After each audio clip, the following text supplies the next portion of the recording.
Mes amis, salut. Je suis ravi de vous voir aujourd'hui ici, dans le club de l'art oratoire en français à Tour du Monde. Avant de commencer, comme d'habitude, je voudrais inviter sur la scène toutes les personnes nouvelles qui sont venues ici pour la première fois pour faire connaissance et dire quelques mots. Il y a quoi? Et vous? Je suis pour la Deuxième. Bonjour. Bonjour, on commence par vous. Je m'appelle Anastasia. Je suis un prof du russe pour les personnes étrangères. Et est-ce que vous pouvez me poser des questions? Pourquoi vous êtes ici aujourd'hui? Parce que mon amie Anastasia, une autre Anastasia m'a raconté de ce club et je voudrais pratiquer mon français. C'est la meilleure place pour pratiquer votre français et peut-être vous pouvez être notre membre bientôt. Merci. Merci beaucoup. Je m'appelle Dimitri, je viens de Fantastique de temps en temps. J'ai entendu ce club, j'ai décidé de venir pour regarder comment vous discutez comme ça. Merci beaucoup. Vous pouvez prendre votre place. Je voudrais vous dire qu'aujourd'hui, c'est une réunion spéciale. Pas régulière, mais c'est le 100e réunion de notre club. Et c'est pourquoi nous avons décidé d'organiser le marathon des discours. Et 8 membres de notre club vont présenter ces discours réguliers en honneur de 100e réunion de notre club. Et je pense qu'il faut applaudir.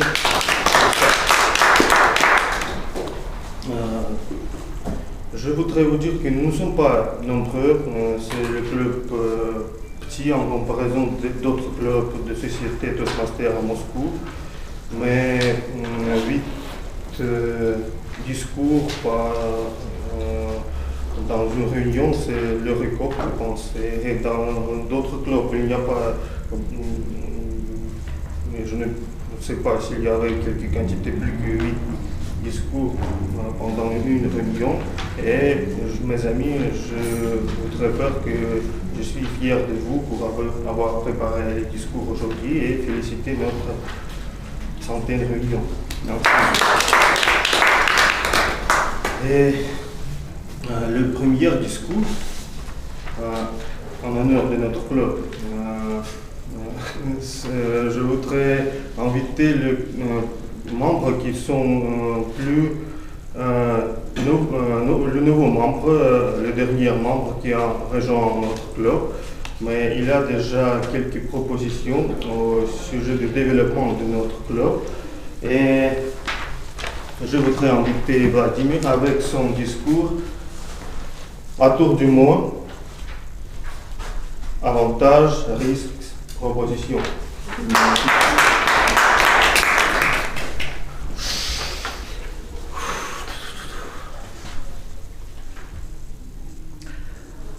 Bonsoir, chers Toastmasters et nos invités. Après un an et demi au club Optima Forum, je suis passé à Tour du Monde et je suis heureux de présenter mon premier discours en français. Malheureusement, je n'ai pas parlé français 7 ans, donc je demande pardon. Je ne peux pas parler jeudi, sans mes notes, mais je vais essayer d'évaluer rapidement. Comme l'a dit Monsieur le Président, jeudi c'est la 5e réunion du club Tour du Monde. Et c'est un heure particulier de demander la parole de ce jour-là.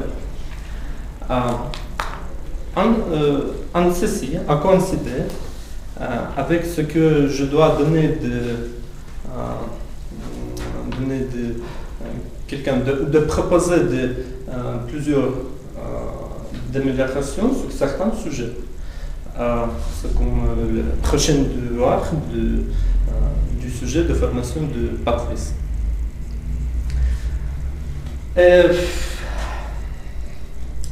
Je propose d'aborder un sujet qui sera intéressant à tout le monde de cette salle. En ce que un sujet d'amélioration prenait notre globe autour du monde. Donc, aujourd'hui, notre soirée s'appelle le marathon de discours. Et je ne vais pas vous tourmenter dans mon discours le marathon de propositions, mais je parlerai de 3 suggestions qui sont le plus pertinent à mon avis.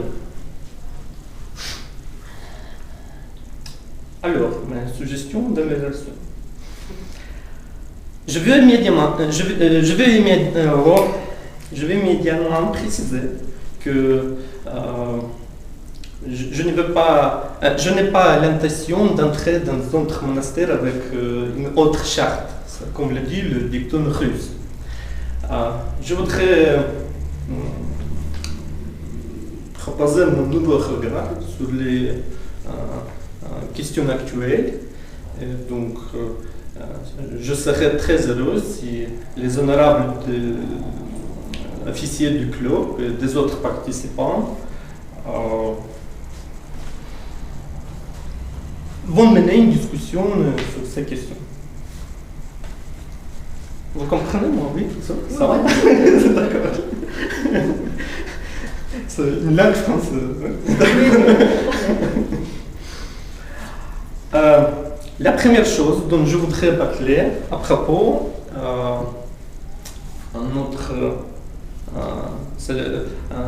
la première chose dont je voudrais parler est le chat de notre club. Maintenant, celui-ci représente un groupe WhatsApp où rassembler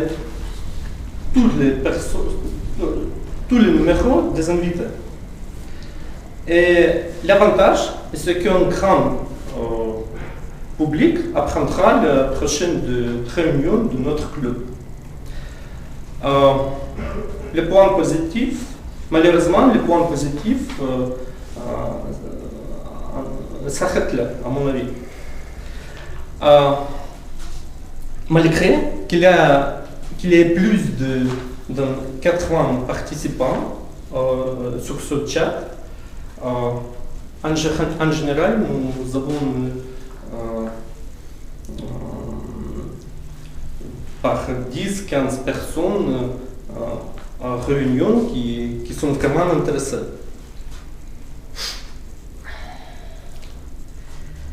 En outre, le problème est que dans le chat général, vous ne pouvez pas comprendre qui est le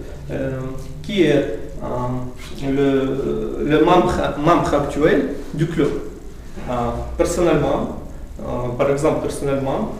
jusqu'à présent, je sais 7 membres actuels. Et en plus, il n'y a pas tout à fait de confortable d'écrire, de télécharger des photos sur ce chat parce que tu ne comprends pas ce qui regarde, qu'est-ce que les personnes inconnues pensent à propos de cette information.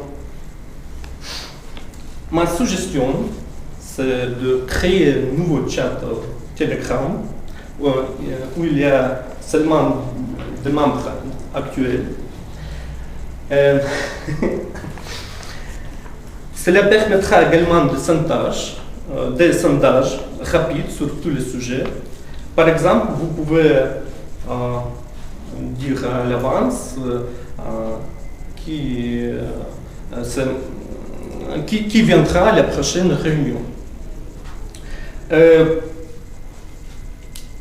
Je pense que dans ce chat,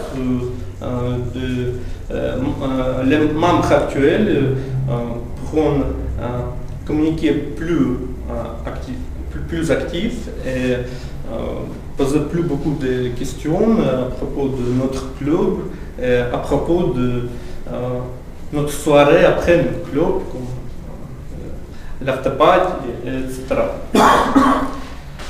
Donc c'est toutes les choses plus importantes pour d'évaluer notre club. Merci.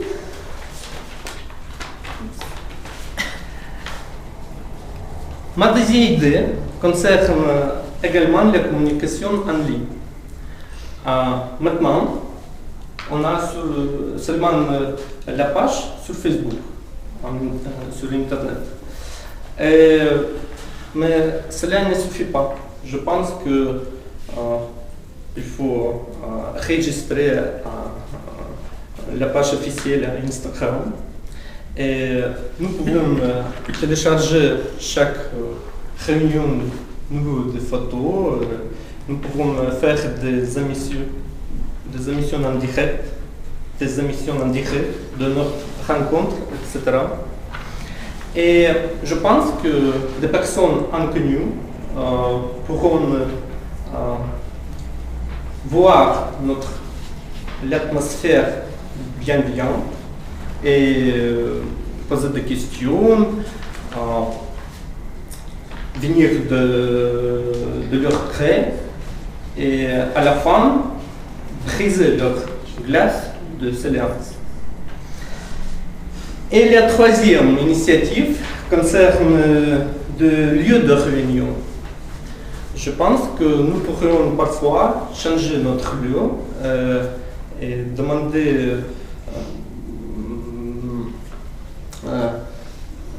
et faire notre rencontre vers d'autres endroits liés à la culture, les affaires, la formation française. Par exemple, on peut demander la chambre de commerce d'industrie française ou l'ambassade de France ou quelqu'un à l'école de langue, pourquoi pas. Et c'est plus intéressant et en plus on peut inviter des personnes nouvelles. Donc on peut attirer de nouveaux membres avec de différentes professions, âges et nationalités. Petite conclusion. Bien sûr, je suis heureux de formuler d'autres propositions, mais je pense que les initiatives doivent être mises en œuvre progressivement. Et quant à moi, personnellement, je suis toujours en voyage d'affaires, mais c'est pourquoi je ne peux pas visiter chaque réunion du club. Mais je suis déjà 3 mois, je suis pas membre du club, mais malheureusement c'est mon premier discours. Mais je suis toujours prêt pour aider les honorables officiers pour trouver de bonnes solutions des questions d'organisation. Et je raconte volontiers des activités du club à mes amis et à mes collègues. Donc, mon discours terminé aujourd'hui par ce soirée. Je vous remercie de votre attention et j'espère à bientôt. Merci. Discours pour tes propositions, et comme tu as déjà dit, l'initiation peut-être mise en œuvre par l'initiateur et peut-être dans l'année prochaine tu vas entrer dans le comité et avec ces idées et on va regarder. Merci et nous avons vidéo avec tes conseils ici. Merci. Le deuxième orateur pour aujourd'hui, après ces conseils et pour organisation, il faut peut-être que nous attendons une compte. Et je voudrais inviter sur la scène Olga Bajenova avec son premier discours de manière avancée qui s'appelle Parler pour informer. Raconter. Parler pour raconter. Art de raconter. Art de raconter. Et son discours qui s'appelle Une chatte blanche. Oui, c'est dur. Merci. Merci. C'est un conte populaire et ma mission aujourd'hui de vous dire un conte populaire. C'était très dur de la choisir, mais j'ai essayé de choisir un conte intéressant. J'espère que vous l'aimerez. Et ce conte s'appelle La chatte blanche. Et les choses se sont commencées comme toujours. Il y avait un vieil roi dans un royaume et il y avait combien de fils? 3. Ouais, absolument.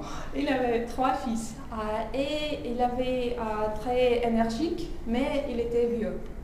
Et les rumeurs couraient que son potentiel héritier font des intrigues pour lui ôter son royaume. Et il a décidé d'inventer quelque chose pour les distraire. Et il a convenu ses fils autour de lui dans son cabinet et il lui a dit qu'il voulait bien quitter, se retirer à la campagne pour se reposer. Mais il voulait les éprouver leur habileté s'ils pourraient hériter son couronne. Et la première tâche était de l'amener à un chien. Un chien très joli, très fidèle, qui pourrait l'accompagner dans la campagne, où il voulait retirer.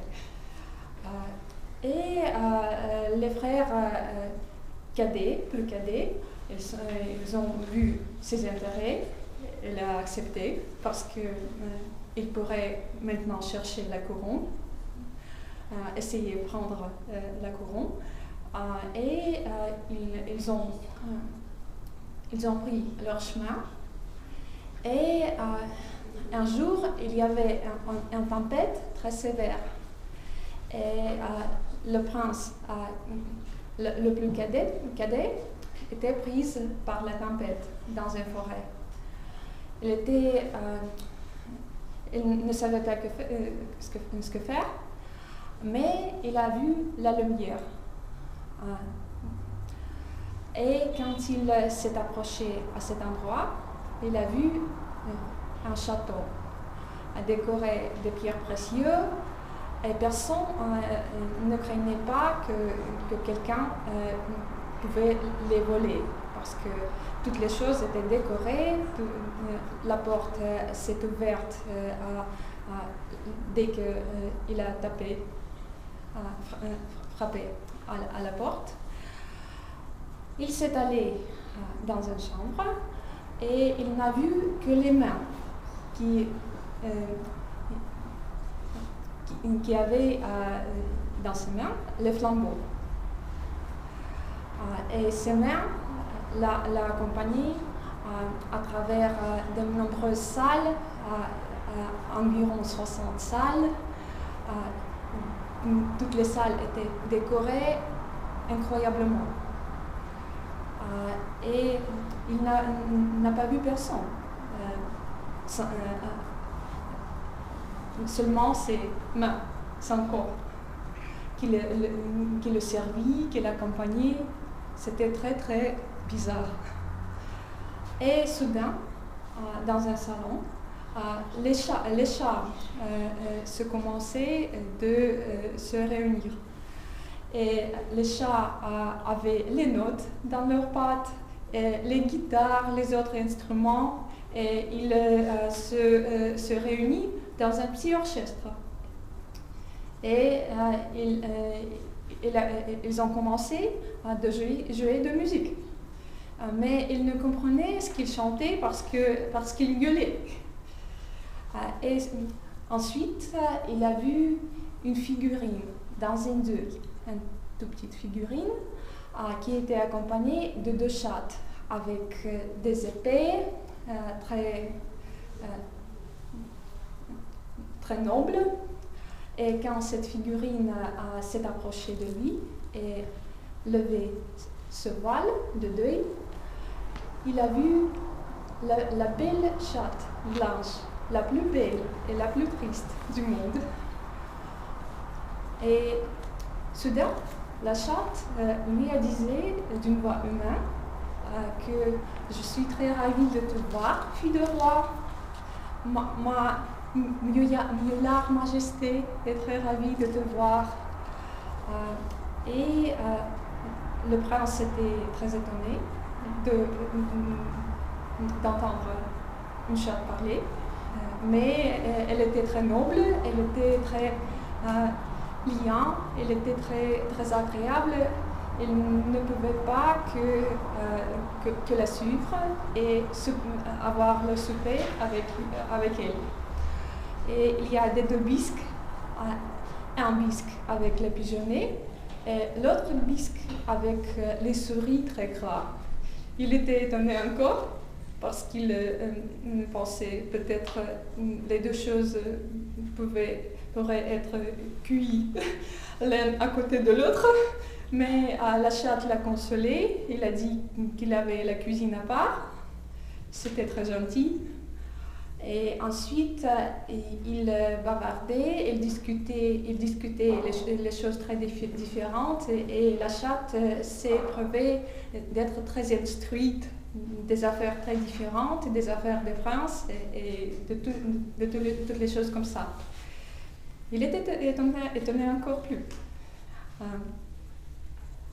Et après ça, il a vu autour de sa patte un tableau, un petit tableau avec un très beau prince.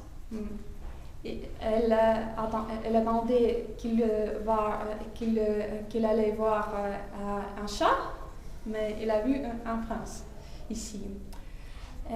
Mais la chatte n'a pas répondu à aucune de ces questions. Elle a dit qu'il était interdite pour elle de le dire.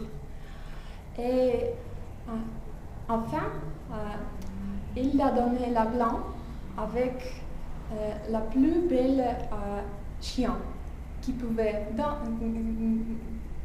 danser, qui pouvait amuser le roi. Et premièrement, il a dit à ses 2 frères qu'il n'y avait aucun chien qu'un chien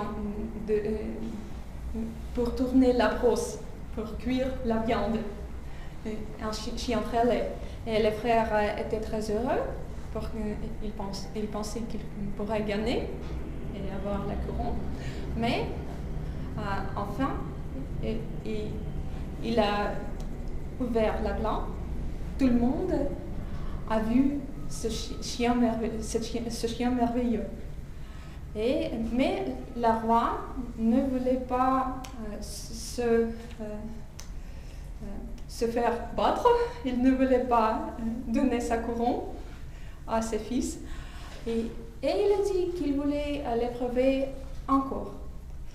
Et il voulait qu'il le ramène à une toile si fine qu'il passe dans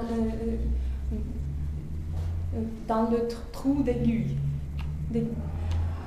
Et encore, il a visité le château merveilleux d'une chatte blanche. Et ces chats, ils pourraient faire l'étoile comme ça. Et elle a donné cette toile. Mais il ne savait pas où cette toile s'est cachée parce qu'il a donné une boîte décorée de pierres précieuses. Et quand il venait voir le roi, il a ouvert la boîte, mais ici il y avait une noix. Et dans une noix, il y avait un noyau. Et elle a commencé de gratter ses dents parce qu'il pensait que la chatte la mentait. Mais dans un noyau était un autre grain, et un autre grain, et un autre, et dans un grain final, il y avait une toile décorée de toutes les représentations de tous les arbres du monde, de tous les coquillages du monde, de tous les animaux du monde si merveilleux, qui passaient dans le trou d'aiguille 3 fois. Et tout le monde était étonné, et le roi était un peu fâcheux, mais il a dit que son fils était très brave, mais il voudrait le prouver encore. Et malgré que le chien, la toile, méritait 10 royaumes, il a obéi. Et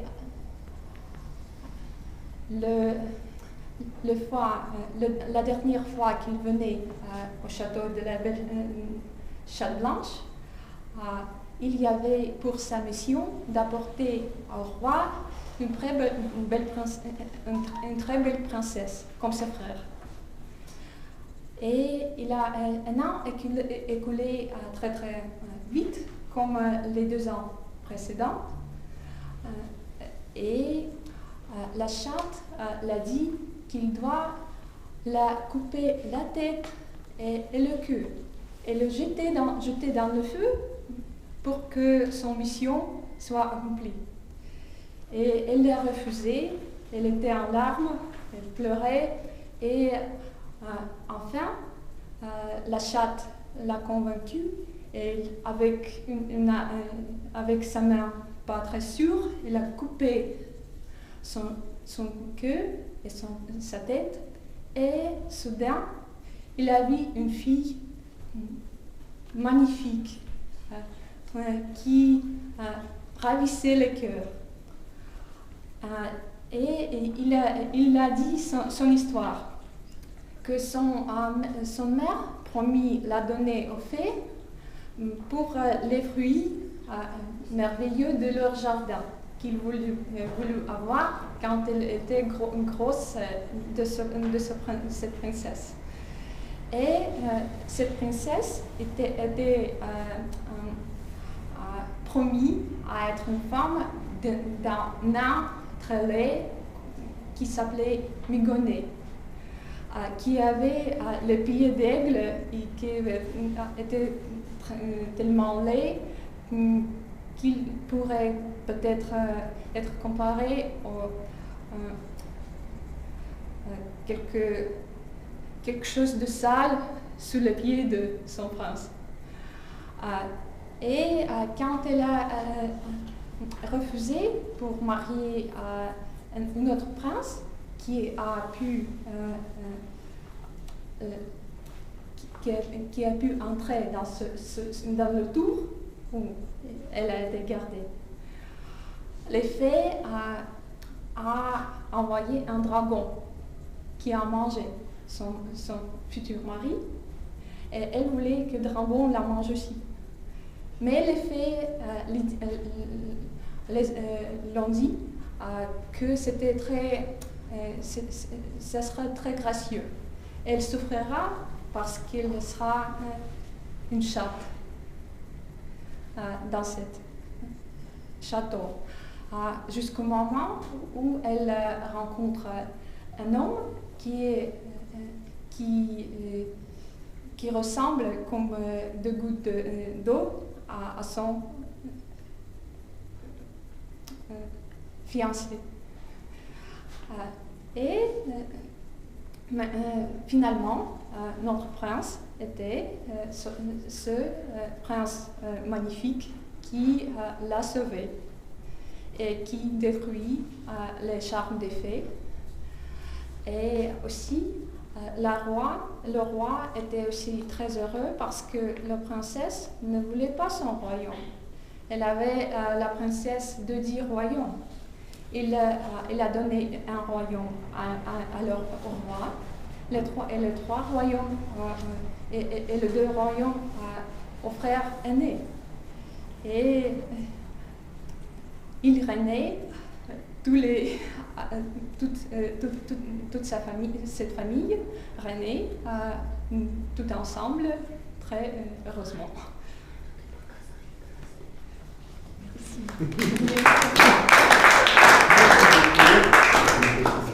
Regarde, pourtant je t'apprends, très intéressant, très long. Et notre société, le slogan, si on peut le dire, le mot essentiel de notre société Toastmaster, c'est où se forment les leaders. C'est grâce à leadership qui est peut-être l'essentiel chose de notre activité. Et Daria va nous dire aujourd'hui à propos de leadership son projet numéro 1 de niveau 2, intelligence émotionnelle pour un leadership réussi. Merci beaucoup. Bonsoir à tous. Le sujet de mon discours est l'intelligence émotionnelle. J'ai fait quelques tests, sondages sur Internet pour savoir, pour comprendre mon style de leader.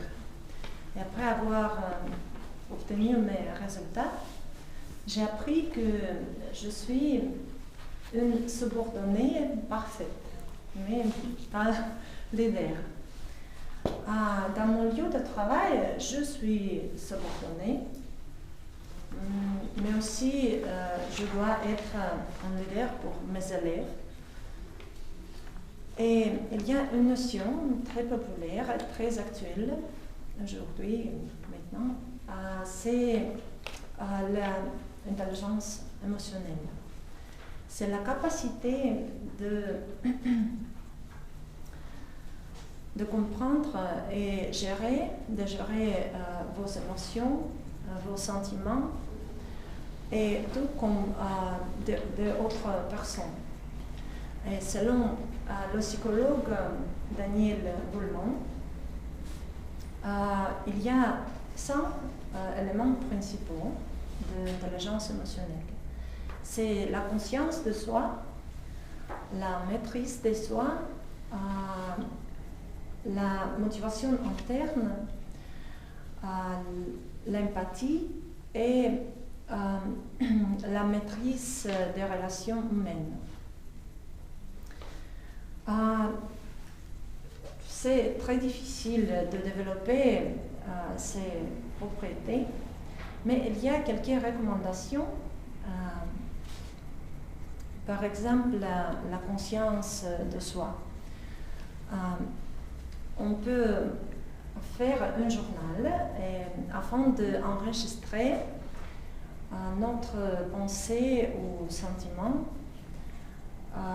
ou situation difficile. La maîtrise de soi, c'est aussi difficile d'augmenter, mais on peut parfois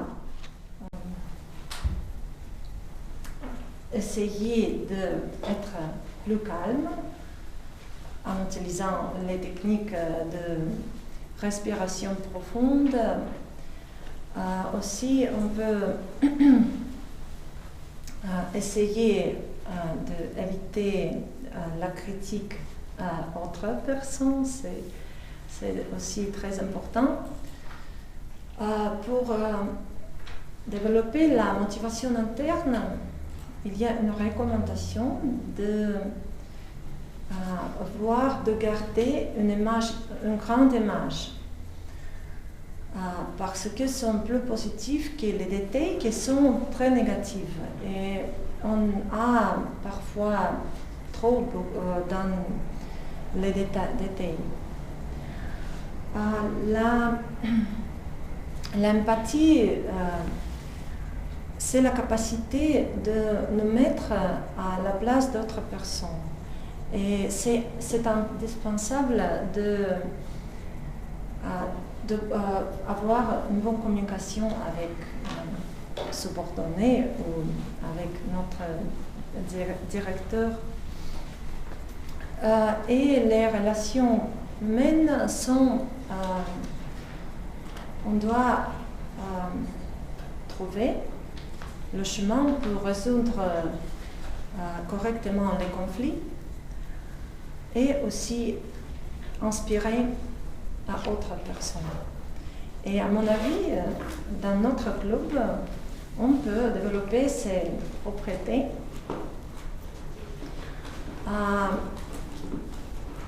Les meilleurs leaders ne sont pas seulement bons grâce à leur expertise. Ils sont bons parce que ils inspirent ceux qui les gèrent à aller de l'avant, d'explorer leur potentiel pleinement. Comment devenir ce genre de leader? Il y a un grand nombre de styles, mais ce que les bons leaders ont en commun, c'est l'intelligence émotionnelle. Merci pour votre attention. Merci beaucoup, Daria, pour ton discours intelligent. Et dans notre club, comme vous voyez, il y a les thèmes différents pour chaque réunion. On peut parler de beaucoup de thèmes variés. Et il existe aussi les thèmes très sérieux que nous devons savoir. Et peut-être le thème que Alexandra a préparé est aussi très important. Et je voudrais inviter sur la scène Alexandra Sarsarski avec son discours de Pathways, projet numéro 1 du niveau projet numéro 3 du niveau 1 où il doit méthode pour recherche et faire une recherche documentaire et faire quelques reports de ce sujet. Alors, Alexandra Sarsarski, mythe et réalité à propos du suicide. Bonsoir, merci. Aujourd'hui, je voudrais parler à vous d'un sujet très triste et grave, mais taboué, mais aussi important pour la vie parce que ça concerne l'association d'une vie. Quand vous passe chaque jour, on habite à la vitesse grande, on doit faire beaucoup de choses. Chaque jour, on vit sous la pression de la société, quand tout le monde doit être successif, doit faire beaucoup de choses permanemment, travailler beaucoup fructueusement, par exemple, ne jamais refuser son temps passé avec des gens importants, avec des proches, des collègues. Aussi, il faut tenir la maison en ordre, son forme physique en ordre, ne jamais se tromper, donc prendre toujours des décisions correctes et continuer de progresser parfaitement. Mais le problème, c'est que les gens ne sont pas parfaits et ils se fatiguent. Et des forces psychiques et physiques s'épuisent. Et pour certaines personnes, c'est le temps de crise. La statistique nous dit que la Russie occupe le 2e place dans le monde des cas de suicide pour 100 000 gens.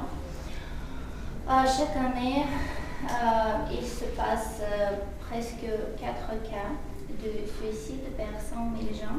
Si on compare les mêmes chiffres avec des résultats des États-Unis, là-bas, ça se passe 3 fois moins souvent. Donc, c'est dit quelque chose de notre société. Et je voudrais vous présenter des mythes. Vous pouvez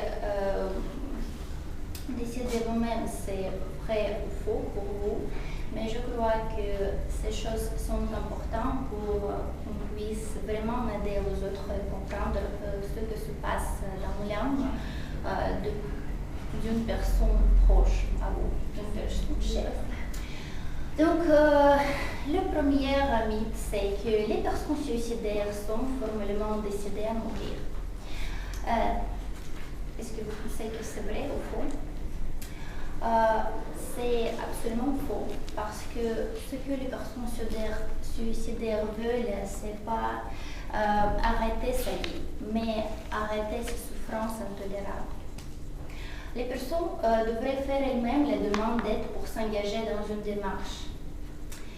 Et les psychiatres nous disent que pour certains gens, c'est vraiment difficile de demander d'aide parce qu'ils ne veulent pas surcharger les autres.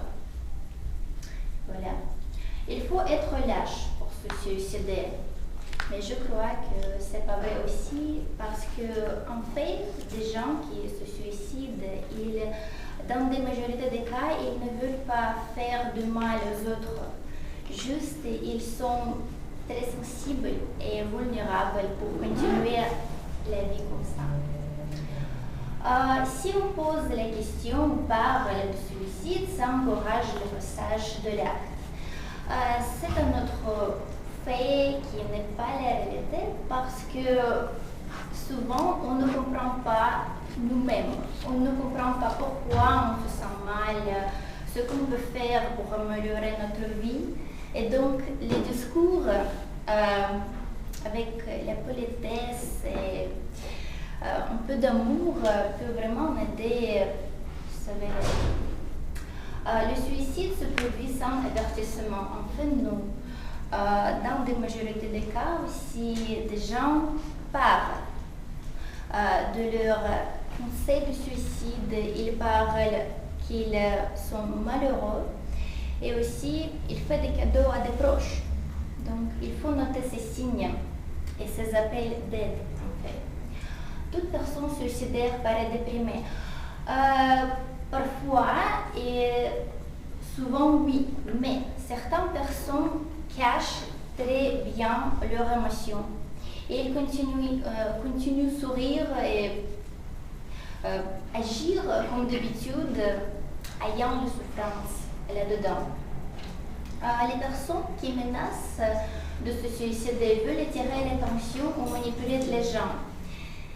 Mais pensez-vous que si quelqu'un veut attirer votre attention, vous pouvez le donner pour rendre cette personne heureuse, pourquoi pas? Des bons gens ne se suicident pas, mais en fait, notamment des bons gens se suicident.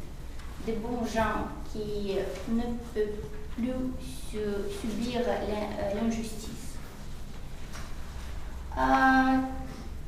Quels sont des facteurs stimulant le suicide?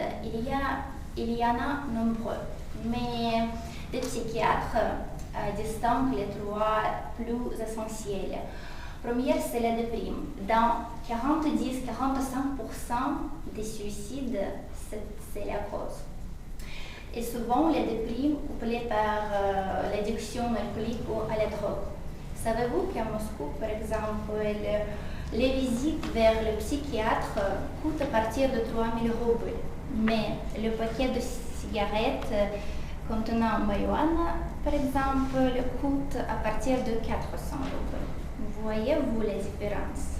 C'est pourquoi ils prennent des drogues.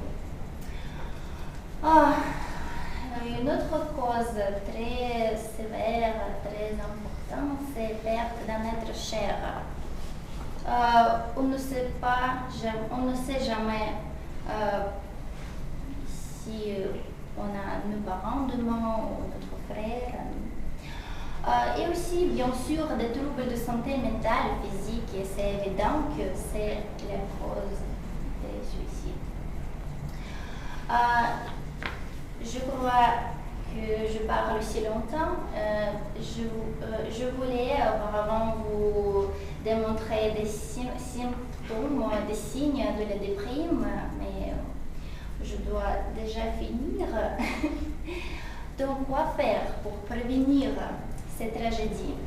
Et c'est évident, il faut être humain, il faut vraiment être attentif, écouter des gens, regarder des gens, vos proches, vos amis, vos collègues, établir un climat de confiance pour qu'une personne puisse vous raconter les situations réelles, ses sentiments. Et ce qui est très important, si vous révélez que les gens, une personne veut arrêter sa vie, si cette personne vous dit ça, ne gardez cette information à secret. Vous devez vraiment parler aux autres gens de ça, de cette situation, aux parents, à d'autres amis et aussi à ceux qui peuvent aider réellement, à psychiatres, psychologues, les docteurs. Merci. Merci beaucoup, Sacha.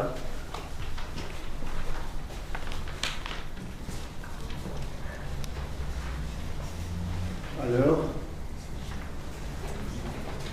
je voudrais dire que l'idée essentielle de Société Toastmaster, c'est enseigner soi-même, on peut dire ça.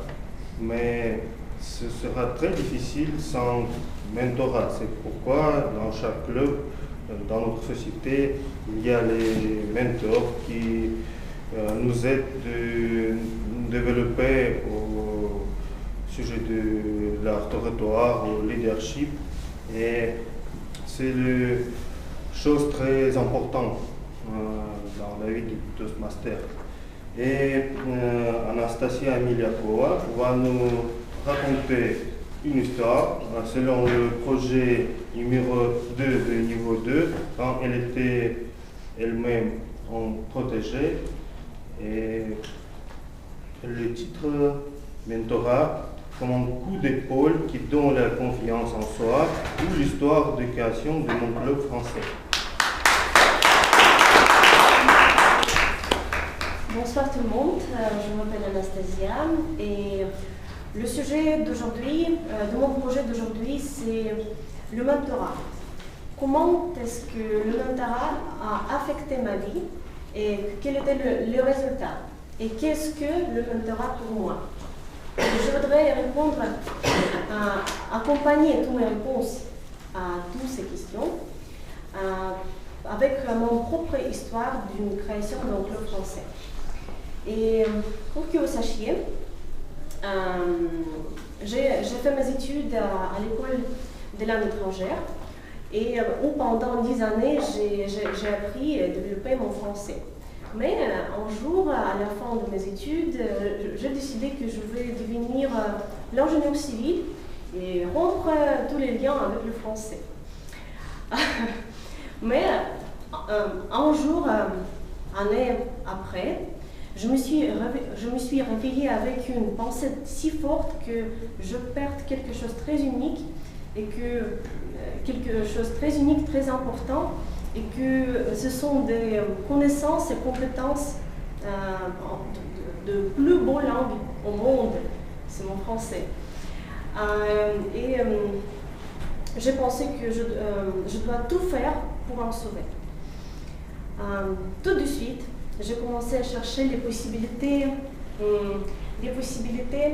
à communiquer avec n'importe qui, avec n'importe où en français. Et j'ai trouvé, heureusement, j'ai trouvé le petit anti-café où viennent les gens ayant les mêmes vues que moi. Après quelques leçons, après quelques réunions, nous avons devenu déjà de très bons potes. Nous avons parlé activement de nos rêves, de nos plannings. Et mot à mot, mes nouveaux amis de ce club, de ce anti-café, ils m'ont encouragé à créer mon propre club français avec mes règles, avec mes intérêts. Et pour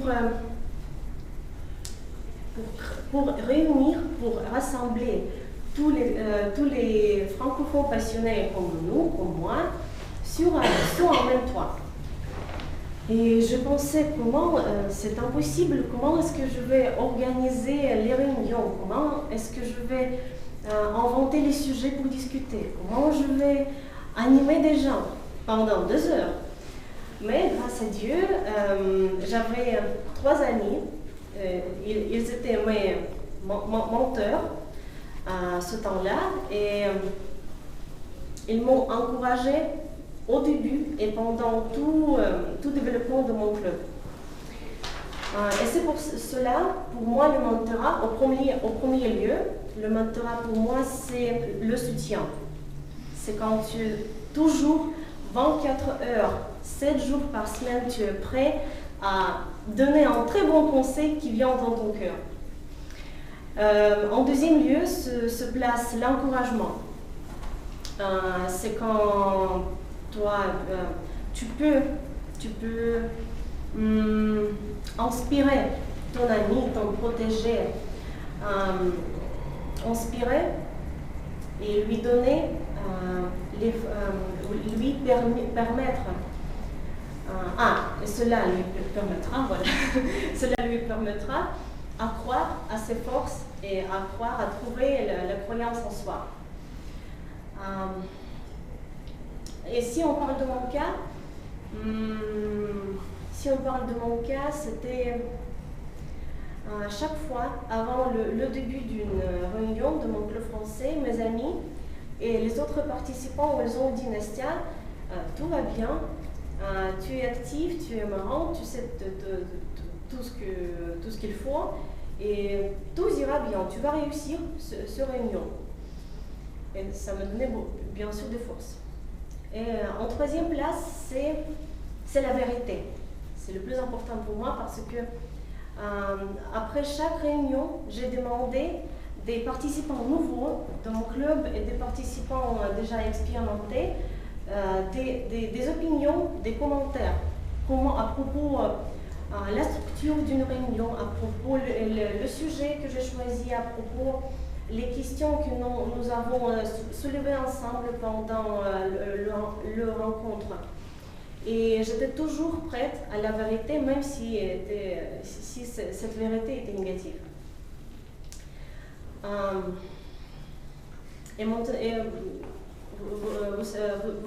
Vous savez quoi? Je pense que c'était une expérience vraiment exceptionnelle qui durait pendant 4 années. Cette expérience donnait moi, premièrement, 2 meilleurs amis. Deuxièmement, j'ai fait de connaissances avec presque tous les francophones à Moscou. Et j'espère que j'ai devenu mieux comme orateur et animatrice. Et maintenant, je suis ici avec vous à Toastmasters Club, autour du monde. Et chaque fois quand je fais les discours, je cherche vos yeux. C'est comme un soutien pour moi. Vous êtes, pas seulement pour moi, pour tout le monde qui est ici, à cette place, vous êtes les mentors pour nous. Et nous avons les vrais mentors, par exemple notre président Sacha, notre mentor personnel presque, qui est toujours là pour nous donner des conseils, pour nous inspirer, nous encourager et diriger nos pensées sur positif. Et à la fin, je voudrais dire que toujours soyez sûrs en soi, en vous. Écoutez votre cœur et ne jamais refuser des conseils et des opinions. Parce que nous sommes tous ici pour créer une meilleure version de nous. Merci.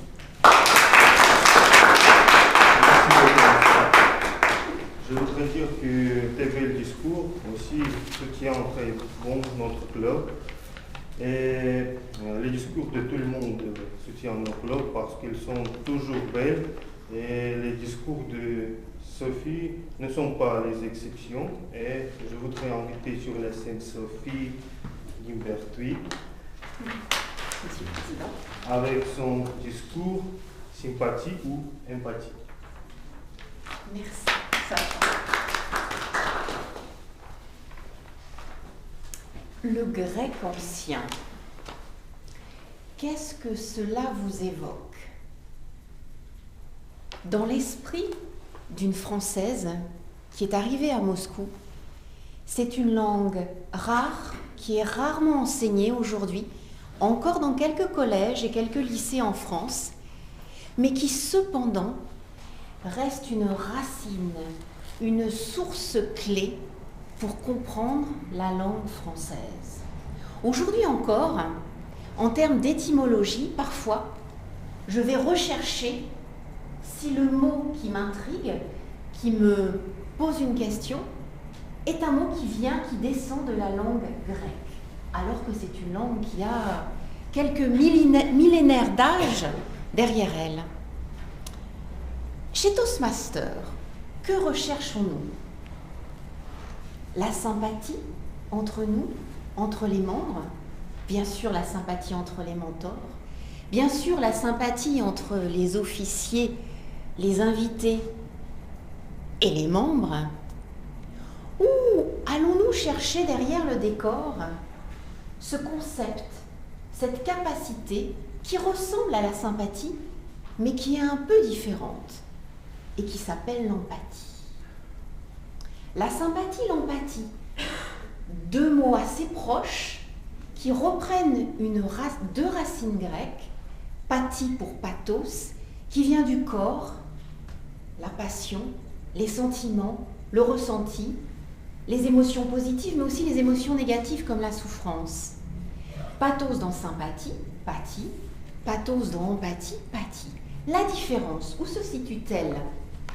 Eh bien, dans sympathie, le préfixe du mot, c'est sym, S-Y-M, avec, ensemble. Donc la sympathie, c'est une attraction mutuelle, généralement, que l'on ressent vis-à-vis de quelqu'un, vis-à-vis de plusieurs personnes, où il y a une attraction, une relation affective qui se noue, qui fait que l'on se sent à l'aise, dans le confort pour aller vers quelqu'un, et qu'on va nouer une relation affective.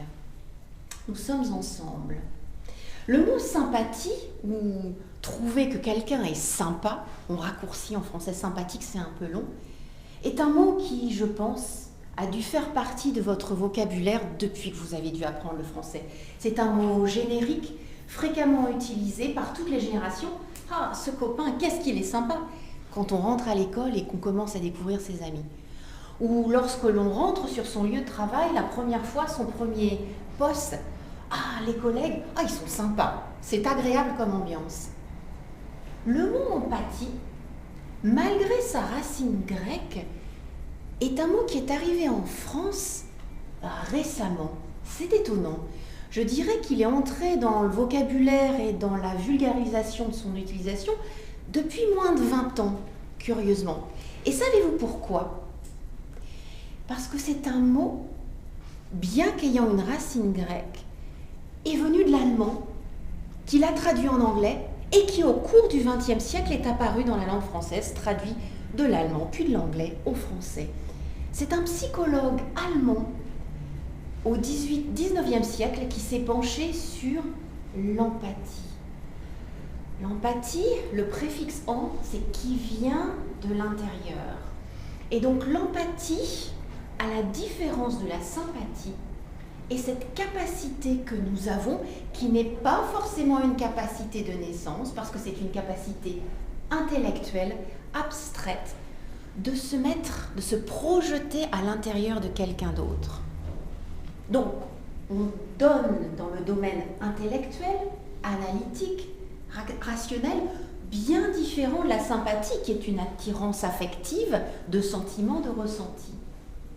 Et pourtant, l'empathie, avec sa différence, est très utile dans notre vie, dans les générations que nous traversons, dans les décennies que nous traversons, parce qu'elle nous permet de comprendre la personne que l'on a en face de soi, d'avoir cette capacité psychologique, intellectuelle à se dire « Et pourquoi cette personne est-elle comme ça? Pourquoi réagit-elle comme ça? Pourquoi a-t-elle ce comportement-là » Donc on se projette intellectuellement. C'est un outil d'analyse.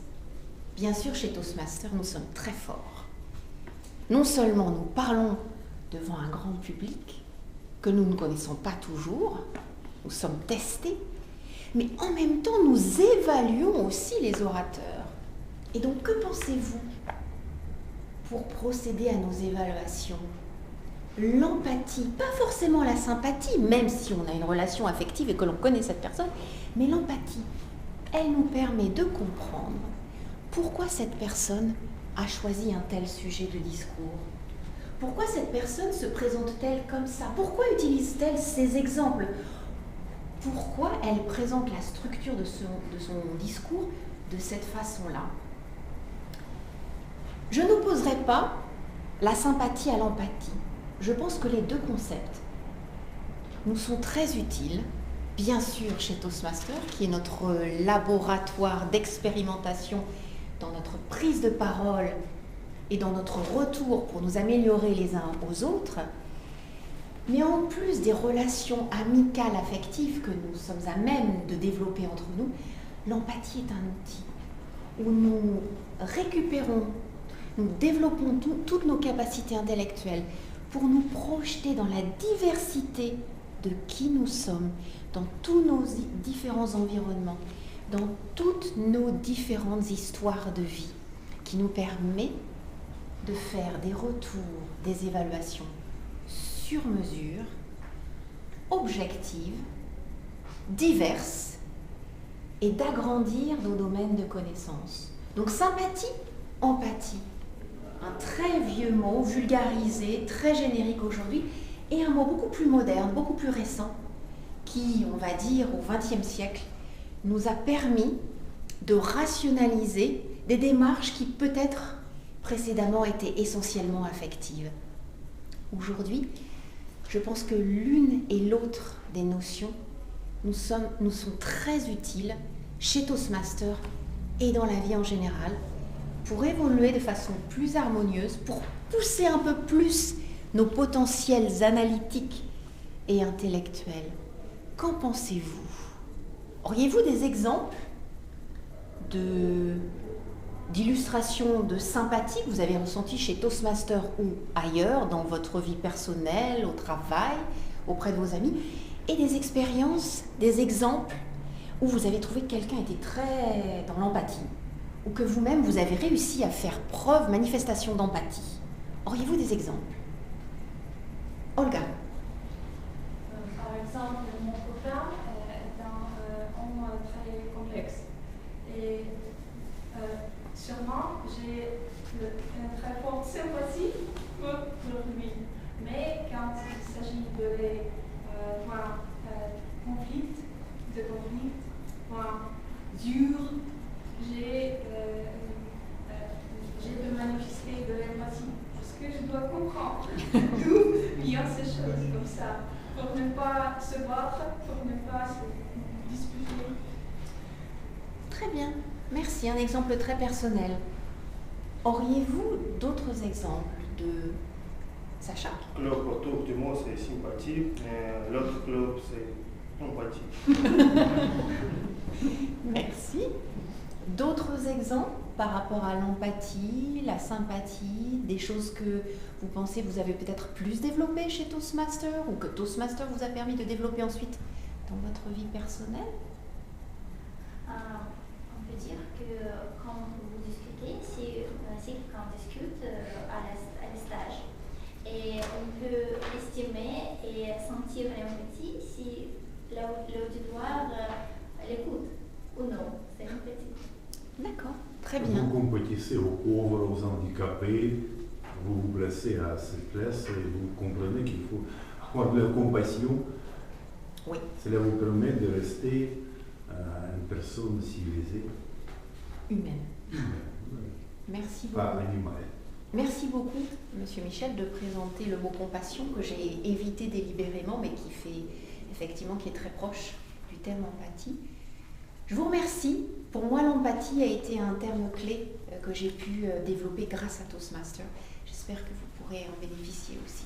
Merci beaucoup. Merci beaucoup, Sophie.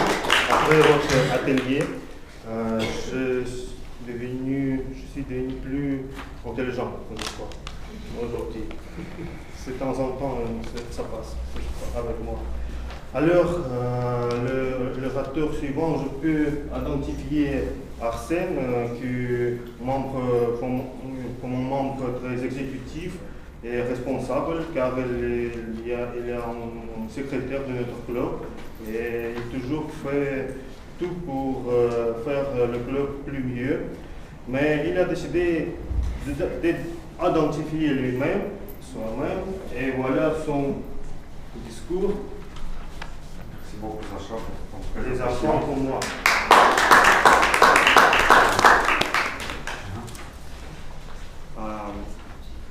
Salut à tous, je suis Arsène et aujourd'hui je voudrais parler de l'identité de soi. Il y a beaucoup de gens qui font le même problème que moi, mais j'étais heureuse de naître dans une famille bilingue et il y a deux nationalités de mon parent. Ma mère est russe, de Russie et mon père est d'Arménie. Et comme j'étais petit, toujours, je vais décider quelle nation je devais choisir et pourquoi, quel est très important pour moi pour ces moments et non. Mais parce que mon enfance, l'école et l'université, je passais en Russie, à Moscou, et beaucoup de mes amis étaient russes. Pour 17 années, j'ai décidé que je suis russe, mais j'étais en route arménien. Bien sûr, je peux parler arménien dans ma famille et ce n'était pas une question très importante pour moi pendant 17 années. Après, j'ai décidé rechercher et étudier les langues pour comment écrire et lire et écrire en arménien.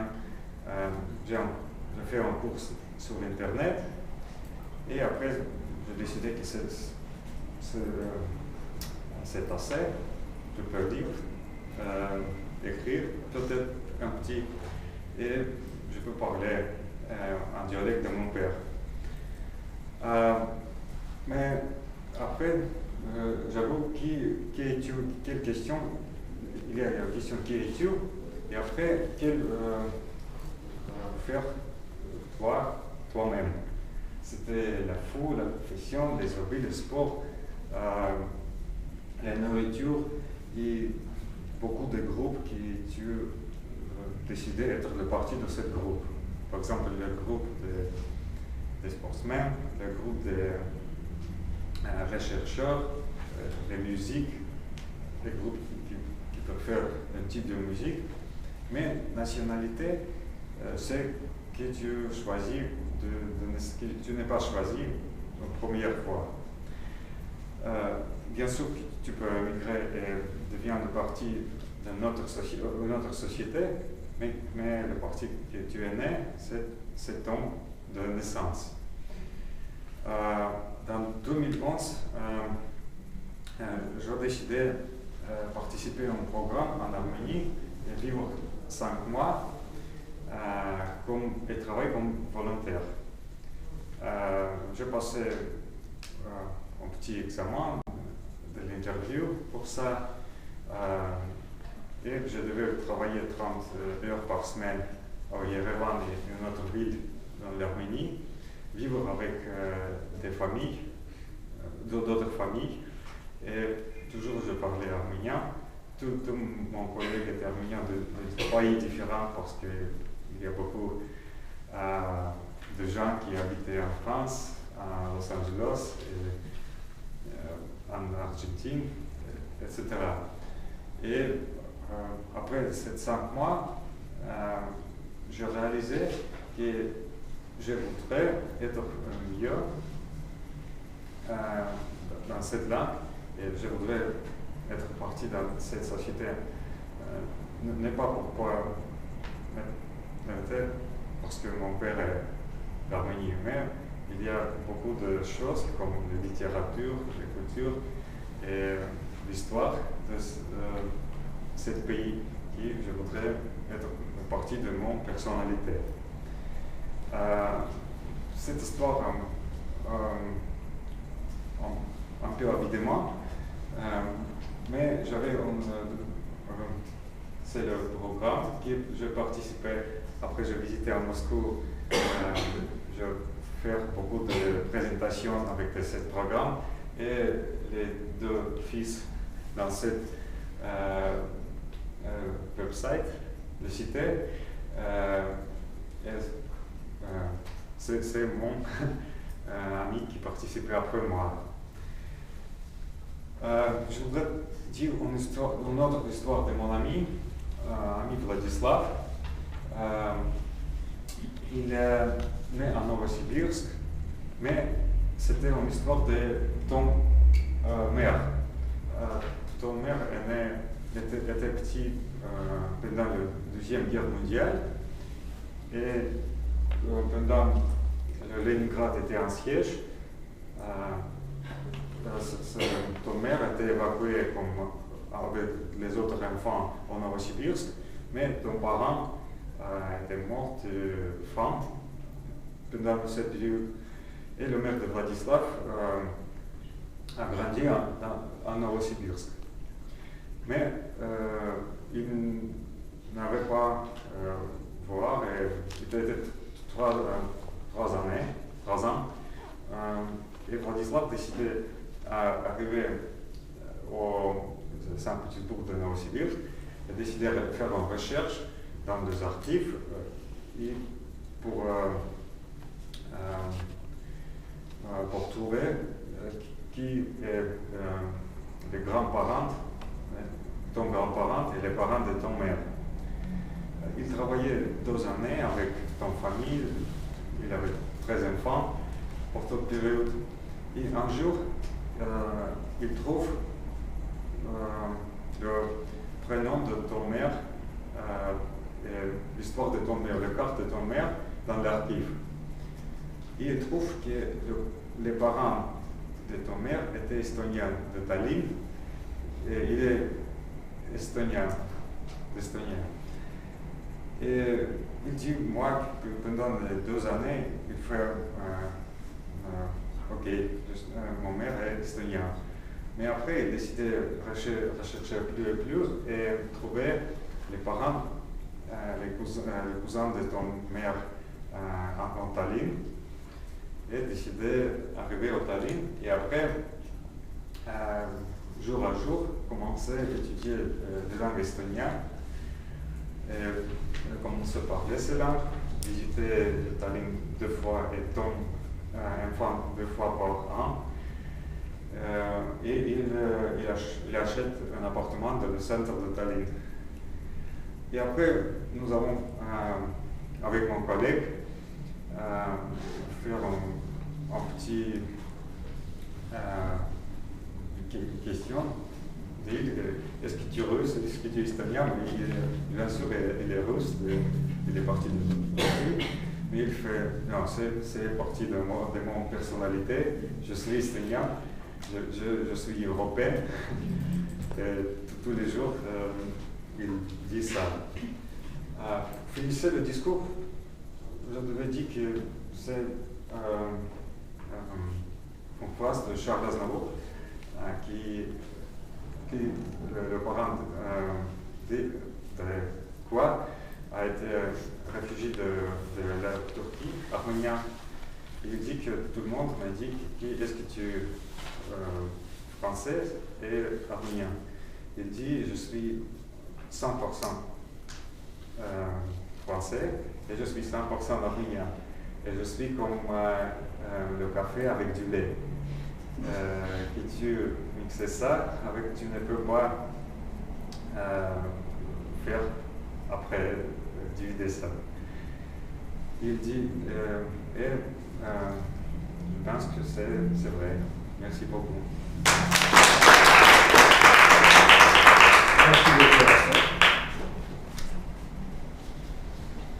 la dernière oratrice d'aujourd'hui, de notre marathon, va parler au sujet des communications. Mais je voudrais dire que cette oratrice, on peut considérer, si on peut le dire, l'étoile de cette salle. Parce qu'elle, comme Daria, elle participe aux réunions du club espagnol ici. Et ce n'est pas seulement le français dont notre membre parle. Et Daria et Irina, ils sont très forts en espagnol. Mais aujourd'hui, il faut parler en français au sujet du style de communication d'Irina Yakovleva et je l'invite sur la scène.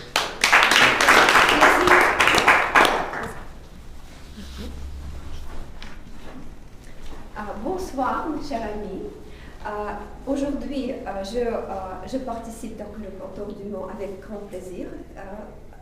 Aujourd'hui, c'est le soir pour le français et soirée pour le français et je vais vous présenter mon style de communication. Autant que je me souviens, je suis en contact constant avec des gens.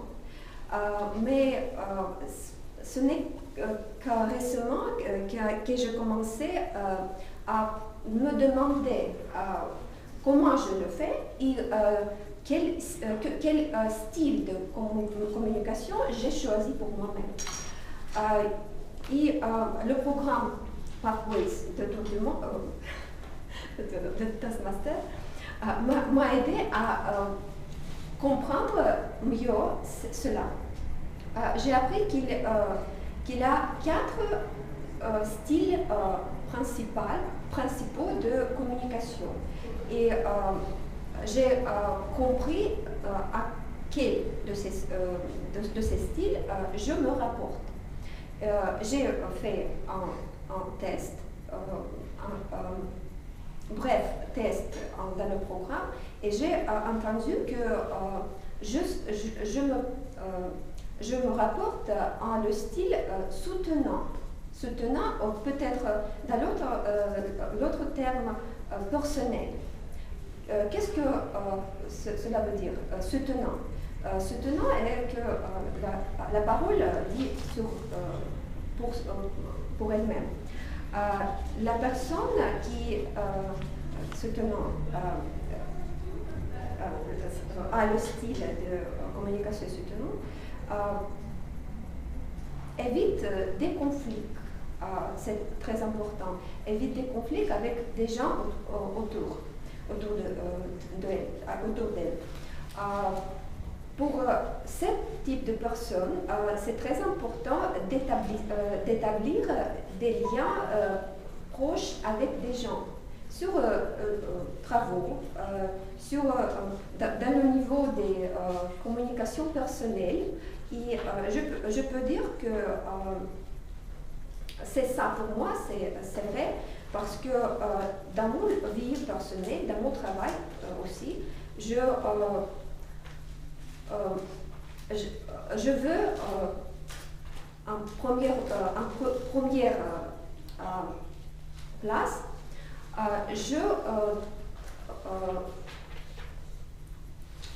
j'écoute des gens. J'écoute des gens pour entendre et comprendre mieux ce qu'ils ressentent, ce qu'ils pensent. Je ne suis pas,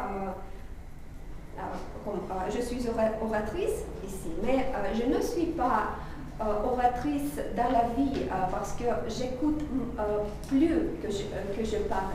Et peut-être c'est pour moi, chaque fois, je dis sur mon travail, et aujourd'hui, ce n'est pas l'exception, dans mon travail de professeur des langues étrangères, c'est très important d'observer cette règle de 80% de parler. Nos élèves doivent parler 80% et nous, les professeurs, devons parler seulement 20%. Et c'est un idéal, c'est une situation idéale, mais peut-être n'est pas possible parfois. Mais c'est idéal. Et pour ça, mon style de communication est harmonique dans cette situation parce que j'écoute des gens,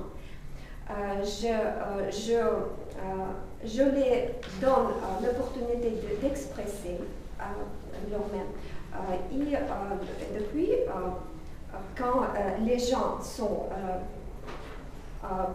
dans la situation de... Quand des gens ressentent empathie et sympathie de notre part, c'est un très bon facteur dans l'établissement des liens, des bons liens entre nous. Et l'autre style que j'ai identifié dans ce programme, je peux dire que l'autre peut-être oppose à mon style, c'est le style direct ou directif. Style directif signifie que la personne avec ce style doit savoir très bien les objectifs posés et savoir ses objectifs. Doivent faire l'objectif final de tout ce qu'ils fait. Moi, je ne peux dire ça sur moi-même parce que pour moi, le processus est toujours plus important que l'objectif. Je ne sais pas, je ne me visualise pas parfois le final, le fond des choses, mais à chaque pas de ce chemin, je me réjouis pour l'opportunité de prendre part dans cette chose. Et le style direct est au directif. Le nombre, oui, aussi est très indicatif, montre l'essence de ce style parce que personne avec ce style donne directive à l'autre personne parce que il ou elle est sûr de soi-même et peut-être sent qu'il est très fort pour influencer des gens autour d'elle. Un autre style, c'est style initiatique, si je peux dire ça, initiatique. Personne avec ce style, elles toujours sont en avant-garde des choses. Peut-être ils peuvent savoir peur des choses, mais ils sont toujours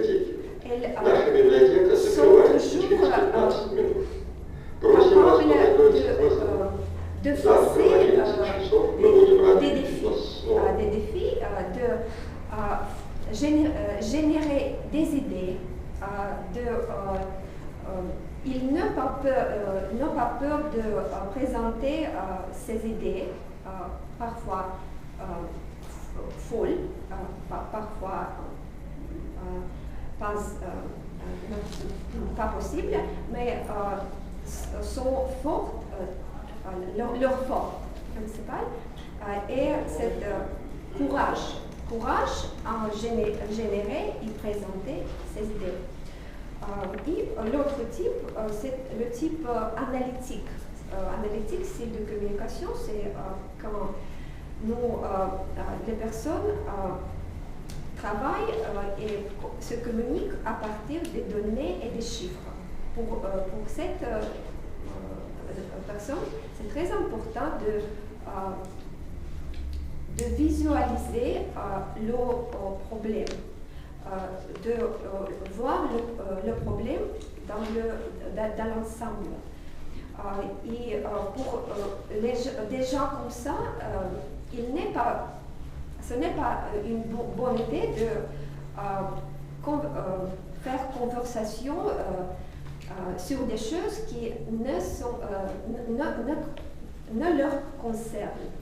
Parce qu'ils sont très orientés et très concentrés sur l'objectif et les détails concrets des choses. Et quoi puis-je dire sur l'effet de mon style de communication à les gens autour de moi? Je peux présenter un exemple. Par exemple, j'ai deux amis, très différents amis. Une d'elles est très énergique, mais avec son énergie, elle a beaucoup de choses négatives comme un peu ponctualité, par exemple. Chaque fois vient en retard. Et l'autre ami que j'ai est un type opposé à la première. Et je suis comme dans le centre d'elle, comme un médiateur des conflits possibles, parce que j'entends que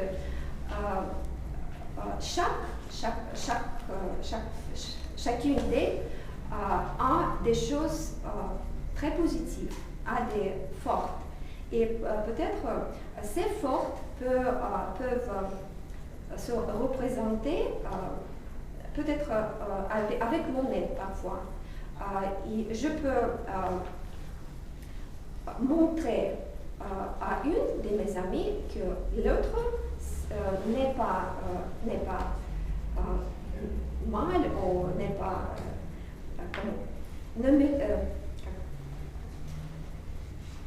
ne doit pas être critiquée, mais doit pas être entendue et reçue comme elle est. Peut-être un petit exemple, mais je crois que c'est peut-être indicatif et démonstratif pour la situation que je découvre. Je vous raconte. Merci beaucoup pour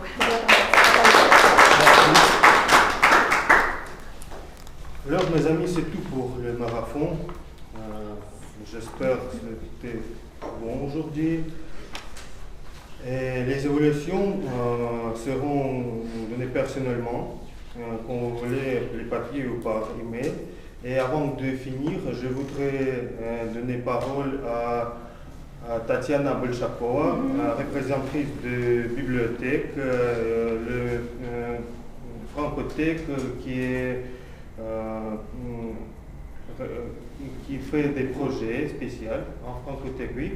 Et il veut dire quelque chose au sujet de notre club en honneur de Centaine Réunion.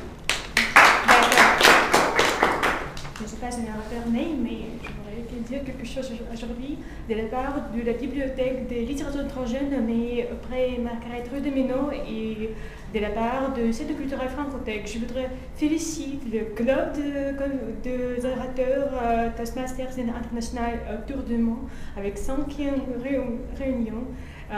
Votre club est ami de notre centre depuis l'ouverture. Et aujourd'hui, je voudrais vous féliciter et donner des cadeaux à Alexander et à Arsène. Et nous avons choisi pour vous les exemples des meilleurs discours dans l'histoire de la littérature mondiale. C'est le discours de Hamlet, par William Shakespeare. Et c'est un livre de maison édition officielle de la Bibliothèque de littérature étrangère, la maison d'édition Rue de Minot. Alexander, bonjour. Merci beaucoup. Je vous souhaite une vie de votre club fructueuse avec beaucoup de discours intéressants et avec les discourants et les orateurs professionnels. Merci beaucoup. J'espère que l'autre centaine de réunions autour du monde aura lieu ici en Francothèque, Centre ibéro-américain, surtout la Bibliothèque de littérature étrangère. Alors mes amis, dans 2 semaines, nous avons notre dernière réunion de cette année. Et si vous avez besoin de prendre un rôle, vous pouvez adresser à Arsène. Et la réunion dernière de l'année sera régulière. Ce sera comme toujours les discours, les improvisations, l'évaluation, peut-être le champagne parce que c'est le mélange. Et merci beaucoup pour votre attention. Mon rapport est fini.